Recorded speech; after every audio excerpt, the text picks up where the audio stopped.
Well, hello everyone. Good evening, good morning, good afternoon, wherever you are in the world. It's Dr. Janice Hooker Fortman with Relationship Matters. I hope everyone is having a beautifully blessed day. I am here in sunny Chicago. Well, let me change that. I am here in cold, snowy Chicago. We had 11 inches of snow, and we went down all the way to negative, I think it was about 20 degrees, 20 degrees below zero. But I'm here. It's nice and warm in here, and we're going to have a fabulous show this evening. I have a special guest that all of you should know about. This is one fantastic lady. I'm going to tell you a little bit about her verbally, and then I'm going to show you something that's going to knock your socks off. Her name is Theresa Puskar. She is a highly skilled transformational leader, author, and is the founder of Edutainer Productions. She has several years as a keynote speaker and corporate trainer for Fortune 500 companies. She has written over 50 motivational books and study guides and has published 7 children's books. When I grow up, I want to be just like her. Her most recent books, 8 Ways to Declutter Your Brain, which I really need, and The Good Morning Mind, supports individuals and businesses alike in integrating joy, conscious moments, conscious communication, inner integrity, and mindfulness in your daily practices. She's a former director of the coaching programs at the leading motivational book publisher, Nightingale Conant. And she also created 80 programs for many New York Times best-selling authors. Now, what else does she do? She's an accomplished television and stage actress. She has a one-woman show that was critically acclaimed, and it's called Causeless Joy. And she's also a little bit of a comedian, I have to say that, because she is. But let me show you just a little bit more about this fabulous young lady.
Well, good evening, Theresa. Good evening, Dr. Jan. So wonderful to be here. And it's wonderful to have you here. Look, I got a comment already. You know, I think I struck a chord from one of my viewers, Marcy Hill. She says, I need those tips on how to declutter my brain. You know, I think everybody needs that, especially, during this time, because it's so much going on, and clutter, your brains are just boom, boom, boom, boom, boom, just full of stuff. Some of the stuff, nice stuff, and some of the stuff we really don't need. So Theresa, I introduced you, and I told so many things that you do. Did I leave anything out? Oh, nothing. No, you got it all. Too much. Cluttered brains and cluttered lives. The first thing I want to ask you, everybody has a journey. So before you did and are doing all of these different things, what were you doing before you became an edutainer? And we're going to talk about that because I want everybody to know what that means. But what did you do before you became an edutainer? All right. Well, I actually was born in Toronto, Canada. So I'm a Canarican. And just for the record, my name is Puskar. Puskar. Yes, but nobody gets it right. If somebody gets it right, I go into shock because there's no H in there. And years ago, it reminded me when I was an actress years ago in Canada, I said to one of the casting directors, I think I should change my name. It's Puskar. It's always spelled wrong. It's said wrong. She says, no, we remember it. Because right. It's strange. So being born in Canada, I was born of a family of 4 girls. So I have 3 sisters.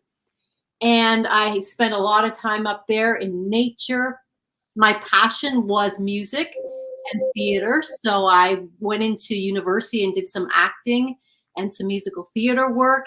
From there, I actually got a job at IBM, of all places, in marketing. And I worked in marketing in IBM for a bit. And then I ended up leaving that for the acting world because some professional opportunities came up. And I have had such a broad range of experience. And so, even as a teenager, I was working constantly. So I've dabbled in everything. So I'm an expert at nothing and a dabbler in everything. No, you're an expert in everything that you do. I like to believe that. That's like myself. So what is an edutainer? And because I looked it up in the dictionary and I couldn't find it. So what is word? I'm impressed with your research. But actually, edutainer is an educational entertainer. So what I've noted is a lot of the programs that are out there, for example, emotional intelligence for kids. I looked through the portfolios, I looked through the curriculum, and a lot of them were pretty flat. And if you are going to affect your audience, and if they're going to retain what you're saying, if you can do it with comedy and joy and connection, retention is much better. So as opposed to getting up in front of people, I'm talking about the 3 C's of communication or connection, let's all go to sleep. But if you bring engagement and entertainment, interaction, and fun into the experience, it's remembered. And it's much more joyful for everybody, selfishly including me. Oh, okay. All right.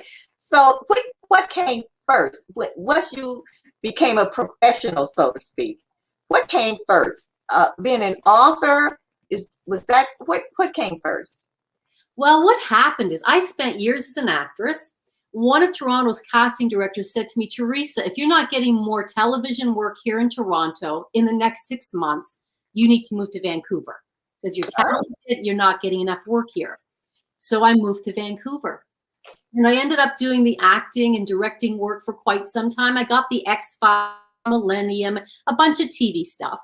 But the world of acting is kind of crazy, high highs and low lows. You get the gig, you don't get anything. It's just nutsy. And one day I was looking in Christian Northrup's book, Women's Bodies, Women's Minds. I'd had some issues.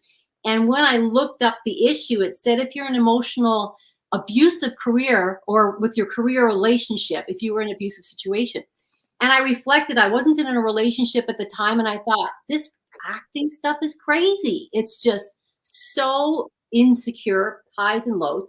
So I said, okay, universe, here's the deal. I will give up the acting, but I want something that's using my creativity, using my directing skills in the healing arts, integrating spirituality, psychology. I mean, I kind of put it out there magically because, as you know, the world, when you set a powerful intention and when you conspire with the universe, stuff happens in delicious synchronicities.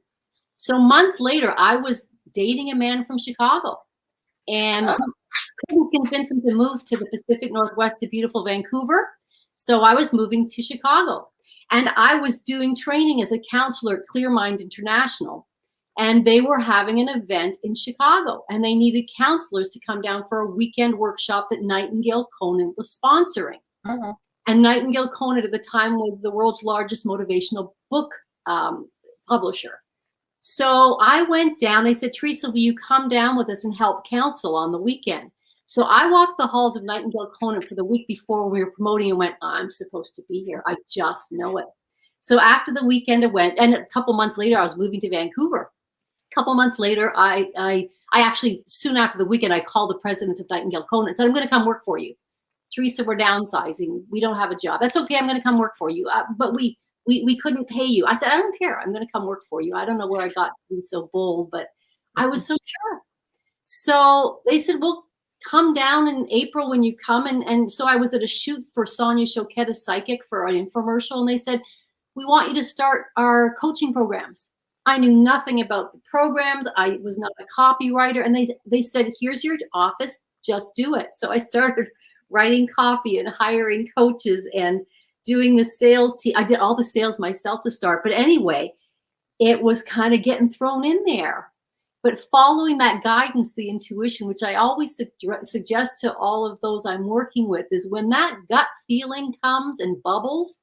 So that took me out of the acting world. And I said, I'll go back to acting, but on my terms. No more cattle calls and agents and strange auditions for beer commercials.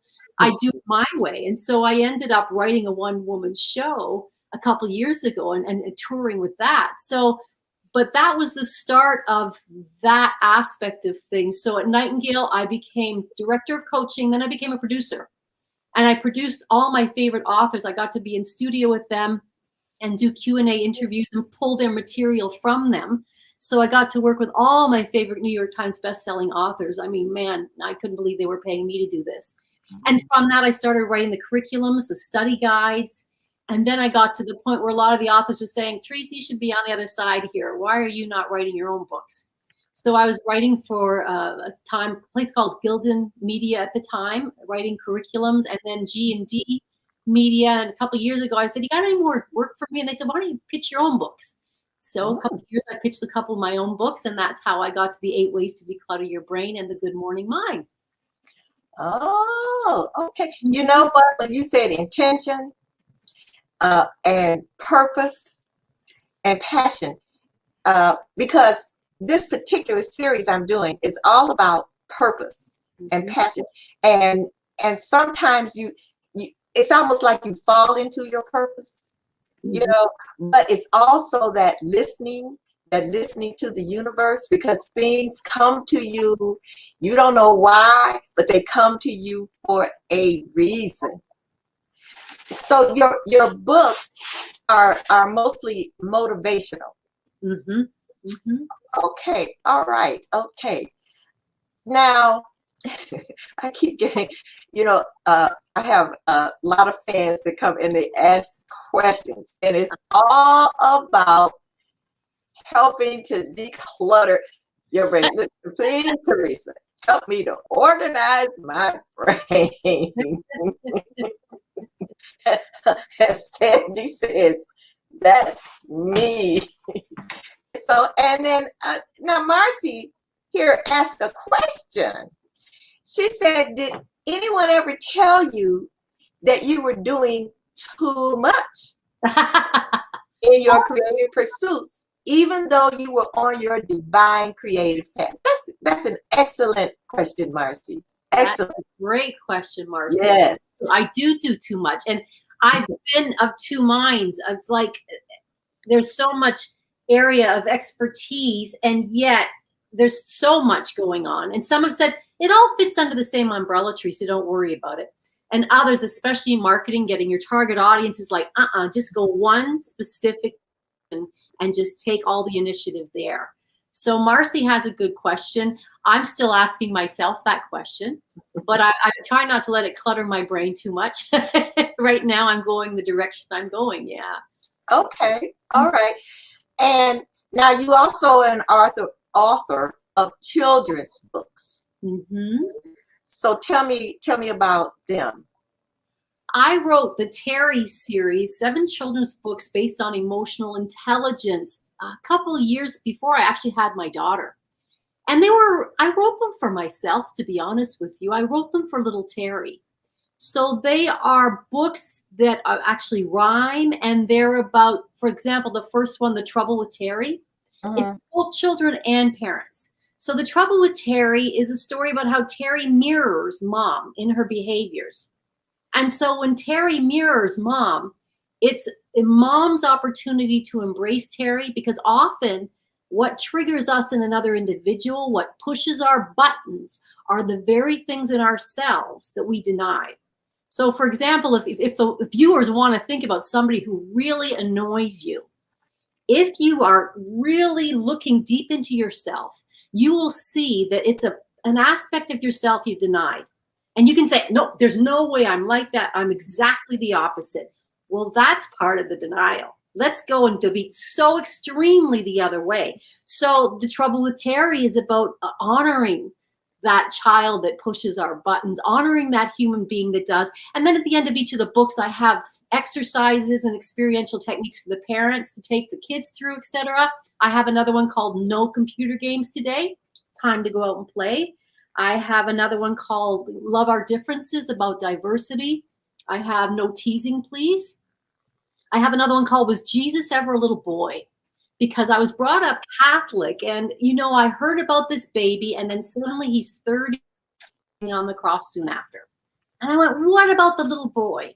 So it also, we explore what that little boy was like, how he was so connected to nature and had such a wonderful imagination.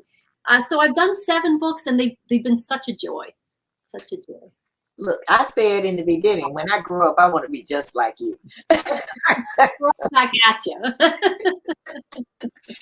Now, that first book, The Trouble with Terry, you struck a chord, because I've been told that before, like if someone really, really annoys you, if it's something that just, oh, I can't stand this person, this really gets on my nerves, that it's really you. That and that's hard. That's hard to accept. That's a book for children, but that's an excellent book for adults, because that's something that I think, like you said, denial. I think that's something that we definitely deny, because when we see something in another person that we don't like, we don't want to think that, oops, that's me. No. That's as you fall in love with yourself, you will have more patience with that person. And as you have more patience with that person, you will fall in love with yourself. If I can share a story with you, Dr. Jan, years ago, I was working at Nightingale Conant, and the boss, I was working from home. I got to work as a producer and writer. I was doing my stuff on my laptop. After several years of working from home, the president called me into his office. He said, Theresa, you're going to have to come into the office every day. It was up in Niles, Illinois. I was living in Westmont. It was quite a jaunt during rush hour. And immediately I got frustrated. I got angry. I started thinking of all the things that he frustrated about, I didn't like about them. And I went, Therese, really, is that going to work? So I said to him, would you give me a week and I'll come back in and we can discuss this? And he said, yeah. So for the week, I decided I could not change him. All I could do was change my mind about him.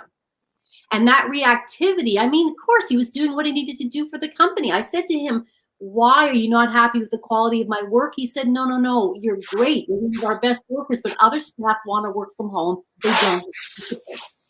So he was doing what he hoped was right.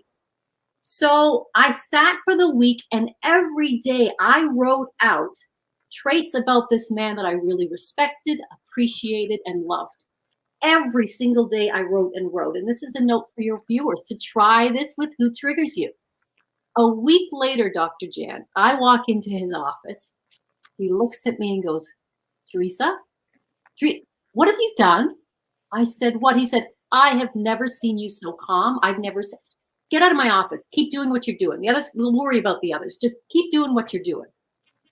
All I did was change my mind about him and focus on that which I was grateful for and that which I appreciated. And it can be, if you're in a divorce, if you're in, I'm very happily unmarried. My husband is one of my best friends now. So Okay. it's work, but it's well worth the effort. That's excellent, excellent, excellent advice.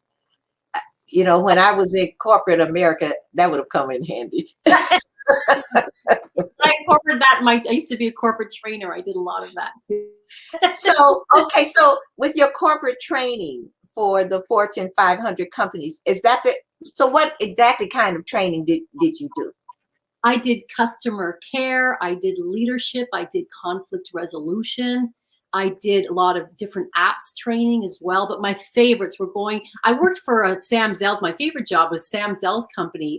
And I used to travel resorts, 450 resorts throughout the US.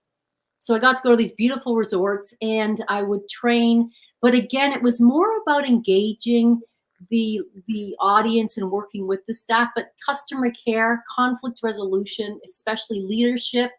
But it's all from a internal perspective. Okay. Mm-hmm. Mm-hmm. Oh, okay. So I've got to go to a brief commercial and going to come right back. And I want you to tell me about your book, Causeless Joy.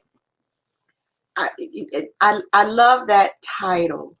And so I just, I want you to kind of expound a little bit on that. Happy to do that. All right. So don't go away. We shall be right back.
All right, we are back with Theresa Puskar. You got it. So tell us about Causeless Joy. All right. Well, Causeless Joy was actually my one-woman show. Okay. That I toured. Causeless Joy, several years ago, I heard about when I was producing at Nightingale Conant. One of the authors, Ron Roth, had gone to India. And he took all his staff. I kept hearing about this place called Oneness University in India. So in the back of my mind, I thought someday I'm going to go there. I went in 2012, 13, and I was there for a month called the Deepening Process. And what this place was, it's non-denominational and it honors all traditions. And it's basically trying to get you more connected, having a deeper process with whatever you call source or your divine.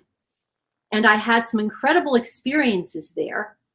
And then I ended up taking a writing course in Chicago at Chicago Dramatists. And my writing professor, my teacher, Arlene Malinowski, said, Theresa, you got to incorporate India into the show. Because what the show was is actually 4 fairy tale princesses. I meet up with them in my meditations in India.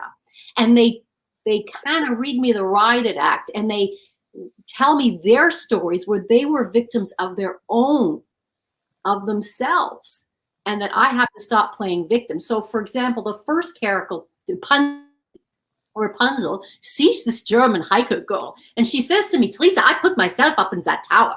Nobody else put me up there. And you got to stop this isolating yourself thing. And then the second one was Cinderella. She was a little French princess, very sexy Cinderella. And Cinderella did not want to marry the prince. She liked hiding away, and she was obsessive compulsive cleaner. So she was very, very happy in that world. And so she told me, stop your obsessive compulsive behaviors. Then I meet up with Queenie, and Queenie's an old lady. Queenie's princess in the pea. And Queenie tells me she's just too darn sensitive, takes everything too personally. And so Queenie says, Theresa, you gotta stop taking things so personally. And then the final character, who's probably my favorite, is Belle from Beauty and the Beast. Belle is a hedonist. She's overweight. She loves herself just the way she is. And at the end, she's Irish. And at the end of the show, she hands me a mirror. And she says, you look in that mirror and you love what you see. And I'm a work in progress. I have a hard time doing that. But the show was very self-exposing. It integrated this incredible journey through India. So I take people to the streets of India, and then I morph into these characters that I'd see in my meditations, where the causeless joy steps in. When you get to the point where you are able to, first of all, let me tell the watchers, forget about quieting your mind. Your mind will never be quiet. You can do practices and techniques to watch and observe the mind. What happens is after you've meditated or spent time doing some internal work, what happens is there's a part of you that's a witness. It starts watching the drama that you're in unfold. And as you watch that drama, you're able to navigate it from a little bit more of a distant perspective. You're in it and you're observing and shifting it. So causeless joy happens when you get to the point where you are so connected with that divine part of yourself, when you are so connected with gratitude and with a sense of joy about your life, this joy bubbles up inside. Now, when I first went to India, I have to say, the first week, I'm in this temple and there's people from all over the world, and we're sitting and meditating, and I hear these cackles and they sounded like monkeys. I was like, what the heck? And I got really annoyed. And what somebody said to me was they're experiencing causeless joy. And I thought, they sound like they got to be put in the loony bin. They were crazy. And after months and months and months of cultivating that sense of oneness, that sense of owning and loving myself, it starts to bubble up. So it's that experience when you hear wonderful music you love. It's that experience like when you see a little baby or a child and they are so present and they say that, and you just fall in love with them. But this can start to happen, this joy, for no reason at all, just because, causeless joy, because you are so filled with gratitude and passion, love, connection. And so if I want to experience causeless joy, do I have to be in a quiet place and bring it up? How can I and my viewers, how can we experience that? How can you experience it? It's a matter of, okay, when I was in my early 20s, I'm going to get emotional here, but I knew my commitment was to fall deeply in love with myself. We are all so hard on ourselves, so critical of ourselves. We are walking around with the chains of guilt and what I woulda, shoulda, could have done. And so at that early age, I made a commitment to fall in love with me. And don't kid yourself, I still got a long way to go. It's a journey. But what happens is in time, as you work on falling in love, accepting yourself, appreciating yourself, knowing that if you could have done better at that moment, you would have done better. So we got to give ourselves a break. And when we start to do that, and when we start to cultivate a personal relationship with that creative source energy, whatever anybody wants to call it, you call it God, you call it Buddha, you call it Christ, you call it universal consciousness, it doesn't matter what we call it. But when you start getting connected to that, and the biggest way to feel that causeless joy is through gratitude. You know, allowing gratitude, thinking of all that you're grateful for in your life, letting it bubble up. And in time, as you cultivate that relationship and start to laugh at yourself, as you start to see your foibles, you know, that's why even doing television or doing live, I teach on camera technique. I teach acting technique. And what I suggest is this. When you're on stage, if you make a mistake with confidence and you walk around and you go, oh my God, I mucked up, and you laugh, the audience laughs with you. And they love you even more. I actually had an actor friend, Michael. He was in a show in Toronto with Kim Cattrall, a British farce. And I went to see Michael. And halfway through the show, he totally breaks character, loses it all, spews coffee right across the stage. It was hilarious. And that error made the show. Well, I went back to see him months later. He did the same thing. He actually plotted that area because that endeared the audience to him. So in our lives, the parallel, if we are able to look at our lives and look at ourselves with a sense of joy and humor, acknowledging ourselves for where we've been, you know, and accepting where we are, we start to fall into that bubble of joy and love, but also really just committing to gratitude. You know, you cannot be depressed and grateful at the same time. Right. That's right? very true. Right. So going to that place every day, and it doesn't mean denying feelings. I have also another thing I really want to share that's important, Dr. Jan, which is I think it's not about putting rose-colored glasses over everything and say, I'm not going to feel this. It's the exact opposite. We spend our lives avoiding pain, physical, emotional, all pain. We all want a quick fix.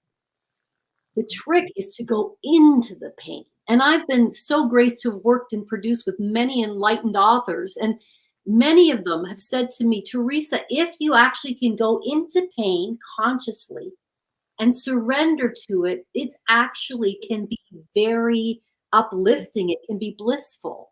So it's about feeling your feelings. Now, I spent years in therapy. I did every kind of process. I spent probably I bet you even maybe, I know tens of thousands, a lot of money on my own self-development. And I would psychoanalyze everything. Why do I do this? My mother, my father, my teacher. And after years of all this, it's gotten to the point now, I'll start to well up with tears. It doesn't matter where they're coming from. And I'll give those tears a moment and I'll feel into what I'm feeling. And then I move on. And as you allow yourself to feel the joys, the pleasures, the pains, all of it, the shame, everything, it's like the onion that starts to get peeled away, those layers on the outside. So it's a matter of feeling into your feelings, accepting that you're doing the best that you can the way you are, and then committing to a deeper connection with whatever source is and with yourself. That's a big mouthful. Yeah, but I mean, it is so relevant and so inspiring. And so, you know, it's true how we don't want to face our pain. We run away from, and I mean, when I'm talking about pain, I'm not talking about physical pain. You know, I'm talking about that emotional pain, you know, and sometimes you hear people when you are trying to feel that pain and go in there and accept it, you hear people say, oh, get over it. You know, yes, it's their discomfort. What can drive me crazy when I'm having a cry, somebody, if I'm in a process, you know, for example, a women's circle, somebody hands me Kleenex. It's like, let me cry. It's their discomfort with the emotion. When somebody says to you, get over it, when somebody says you don't cry, it's okay, they're uncomfortable. And the best you can do for your friends that are grieving, the best you can do for those you love who are in pain, is to just sit with them Yeah. and acknowledge them and say, I see your tears. There's nothing you have to do. Just to be present with them is really, really key. And there's another thing too. I want to share that it's a realization that's come to me more recently, is that we wonder why affirmations don't work. Those that are doing their emotional work, we've been in the world of affirmations. Yeah. Live here and say 1,000 times, I love myself, I got lots of money, I got lots of money, I got the right man. And then we wonder why it doesn't work. I finally figured it out this year. I've done a lot of work through the quarantine with my teachers at ECAM. And the point is, when we go and we set intentions or prayers in a place of anxiety, obsession, depression, and lower energy, it doesn't work. So when I talked before about allowing yourself to get into that higher state, thinking of the things you are most grateful for, thinking of people, joy, experiences that fill your heart, then when you are in this beautiful state, then you go and set your intentions and you experience them in your mind's eye as if they're happening in the present moment. You feel, you taste, you smell, but do it when you're in that heightened state, because the universe delivers what we have. So if you're miserable and you're whiny and you're saying, I'm miserable, the universe says, okay, I'll give you more miserable. And obsessiveness is really key. If you're obsessed and you come from a place of neediness that's really extreme, the universe here's needy. So it's focusing on what's working. And again, I'm not saying don't acknowledge the pain. Acknowledge it, feel it, give yourself the time to do the screaming, the yelling, the punching pillows, have a good cry, and then allow yourself to go to a better feeling place. And from that place, set the intention. Theresa, are you a coach? I am. I was, like I said, director of coaching at Nightingale. I mean, I know that, but I mean, do you get clients, individual clients, other than Conan Nightingale? Conan, I do. I like to. For me, you know what's really hard, Dr. Jan, right now is not taking people through process with you. With all those years as a producer at Nightingale, Conan, you know, the authors have their anecdotes, their stories, and their practical exercises. But I always wanted to take them through something, which is how now I have a business that I love to do, which is when I left Nightingale, I asked myself, what do I love that I'm going to miss most is about audiobook producing? And it was pulling people's soul message and helping them tell their story. Okay. So what I've now done is I've developed a program and a technique where people within 2 weeks can have their book written by me. So what we do, we meet for a couple of sessions. I write an outline. It's Q&A because I hate scripted. I want to be in the moment with them because often some juicy stuff comes that's beyond that. Write an outline. We get that. We go into the studio for a weekend and I take total care of them. All they have to do is answer my questions about their process, all of that. And the producer in me takes over. So now we need an experiential exercise, and even we can create it right there in the studio if need be. So it's about helping them. And within the last lady, it was 10 days. And she goes, I can't believe I've got an audiobook, a book, a workbook, all of this in 10 days with you. So that's something I love to do because people all have messages. Not everybody's a really good writer. There's many people who are really good communicators, but they're not writers. So this is a way to help them where they don't even have to lift a pen or type a word. So, yeah. Wow. And you know, I called Causeless Joy a book. I'm listening to the universe, even though it's stage play. Yes. Thank you. Yes. Well, you know what's been bubbling in me is a book like The Shack or The Alchemist. Yeah. Where a spiritual fiction, but it's a story, a narrative. I've done so much motivational books and I've been in that world for so long and I love it. But books like The Alchemist or The Shack, to have somebody engaged and entertained, and for me to go to that place of imagination and actually write a story that helps people evolve, I'm thinking that might be my next one. We'll see. Okay. All righty. Okay. So my ears are listening. I'm hearing. I hear you. All this joy. Right. Right. So I have to go to a quick commercial. Don't go away. We'll be right back. Because when we come back, I want some tips on how to declutter my brain. We'll be right back. From right to left, and every angle in between. Know what I mean? In this day and age, so many seem like they're lost inside a world and held captive in a dream. A glimpse of mediocrity, take one for the team. And even though this path is long and this place is unforeseen, gotta keep your feet moving, filling spaces in between, seeing places in your dreams. If you complacent by your means, by all means go back to sleep. The path is steep, there's no rest for the weary. If you intend to reach peaks, it gets deep. Come on, it's infinite, we still climbing. Yes, yes, y'all. And thanks for the positive vibes, but I still got a mountain to climb. Just take it one step at a time, I'm gonna yo. ball till I fall, gonna ride till I die. I'll never give in, yo, if I wanna survive. Not gonna swallow my pride, I'll never give up. Cause when it's all said and done, is what I've done enough. I push myself to the edge, I push myself to the brink. Is the toil all worth it? It makes me stop and think. But through the mud and the mire, the joy and the strife, no one can claim that I didn't live all of this beautiful life. Now, if you would like to advertise on this show with eye-catching videos and increase your visibility, you can contact J.H. Fortman and Associates at 1-877-677-7325, or you can email me at janfornow125@gmail.com. We are back with Theresa. All right, Theresa, declutter my brain. All right, I'm going to put my glasses on here. So my book, 8 Ways to Declutter Your Brain.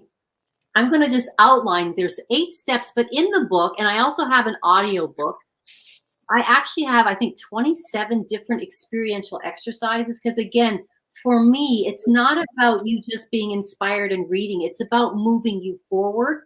So what I've done is created at the beginning of each chapter a profile. So, you know, the questionnaire, do you do this? How much do you do that? To give you a sense of where you are compared to where you want to be. And then at the end, I have experiential exercises to help move you through.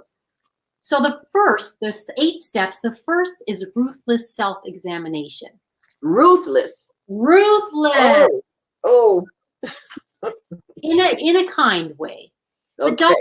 Dr. Jen, you know, I've done, like I said, years of therapy, years of self-examination work, and I thought I had it figured out. But after going to India, I learned that I was fooling myself quite often. And when you go to that place of ruthless self-examination, it's going deeper. So, for example, one might say to me, you know, you've done so much, you're so courageous. And I'm thinking, no, I still see how fear runs my life. I see how much I stop, myself from moving forward. So it's going within and being really, really brutally honest. I have an example. I dragged my daughter out to a function, a spiritual seminar, a psycho-spiritual one. And she was sweet, but she fell asleep. And I'm going, but I'm here for her good. I'm here because I love my girl. I'm here because I want the best for her. Ruthless self-examination. Hold on, Theresa, go deep. Focus. What's really going on? You're here for you. You're here because you want to feel better as a mom. And you're here because, yes, you love your daughter. You want the best for her. But if you are going to be ruthless with yourself and honest, the truth is, you want to feel like a good parent. And you want to worry less. And you want your brain less cluttered with your worries about your daughter. So that is an example of ruthless self-examination. And then you got to give yourself a break and say, okay, I love myself. You see, that's where the causeless joy comes in, Dr. Jen. When I saw that, I started to laugh. I got hysterical thinking, it's all about me. It's about me. So being able to see that and then let yourself off the hook. And the second step is committing to inner integrity. You know, there's outer integrity, but inner integrity goes even deeper. And we've all done things we felt uncomfortable with, that, like, for example, manipulation. I'll say people are manipulative. They drive me crazy, these manipulative people. And then it's like, okay, stop, Theresa. So when I see somebody cutting me off on the road, for example, all right, Theresa, when have you cut people off? When have you been rude? When have you been impatient? Right? Inner integrity. The third one is actually stepping out of victimhood and owning our issues, which is really hard to do. They made me. They got in my way. If they didn't, right? There is someone who is, I'm not going to call his name, but there is someone who I know is looking at this show, and repeat that, please. It's our relationship with ourselves, ultimately. Thank you. So every time we see them out there, all that is a reflection of what's going on in here. And sometimes it sucks. Sometimes we really hate it. So next time you feel a victim of a situation, ask yourself, what part am I playing in this? You know, my divorce was ugly. And I don't know if you've heard of Byron Katie. I had a feeling. I was working and I said, I just heard about this workshop she was doing in New York. And 2 weeks before, I said to my boss, I got to go to New York. Again, it was trusting that instinct. And I knew I was going to be on this woman's stage. And she chose maybe 4 people all weekend. And she grilled me for 2 hours about my divorce and said, and what's your part in this? And where have you been out of integrity? And I have never felt so, I got on the elevator and I just wanted to die. I mean, I felt so exposed. But that's about, I kept playing victim to him. And then I pulled off and I thought, yes, we have our reasons. Yes, injustices. But I had to ask myself, where am I not in integrity in this marriage? Yes, I can be emotional. Yes, I can be difficult to live with. And so I had to look at where I was, making them the victim, right? And so again, that's all part of it. As soon as you feel like you're, and it's one of the hardest, I think it's one of the hardest things. I still play that game, but I know better.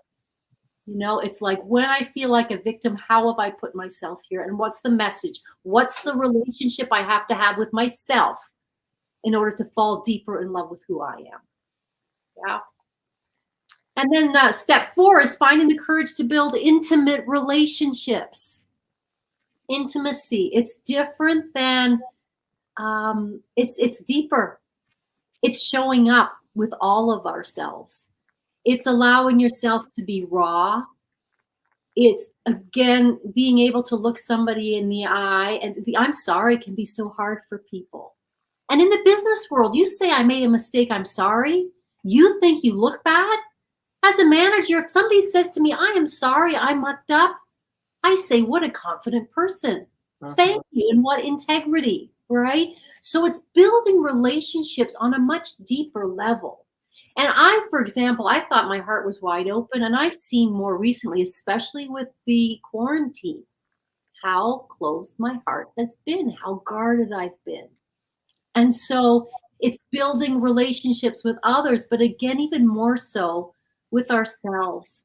If we don't love the heck out of ourselves, we can't love anybody else. Very true. Mm-hmm. And then this 5th step is asking for help. How many of us are afraid to ask for help? We don't want to be a burden. We don't want to put people off. We don't want, it takes courage to ask for help. And when you think of it, when you don't ask your friends and loved ones for help, you're denying them an opportunity to be there for you. And often what I do is I think to myself, if my friend Rebecca was in this situation and she called on me and asked for help, how would I feel? Would I feel burdened? Would I feel she owes me? No, it's a privilege and an honor to help. But I think many of us are all about, I'll do it myself, I'll take care of myself, I don't want to ask for help. So that's the 5th step. And the 6th is the say yes process. And this is something I created that I fall in love with. You know, there's Rhonda, Shonda Rhimes did Mhm. yes, Michael Singer, but it's about saying yes to ourselves. And so I have a say yes process I've created that helps people open their hearts and say yes to the gifts of their lives and yes to good stuff coming in.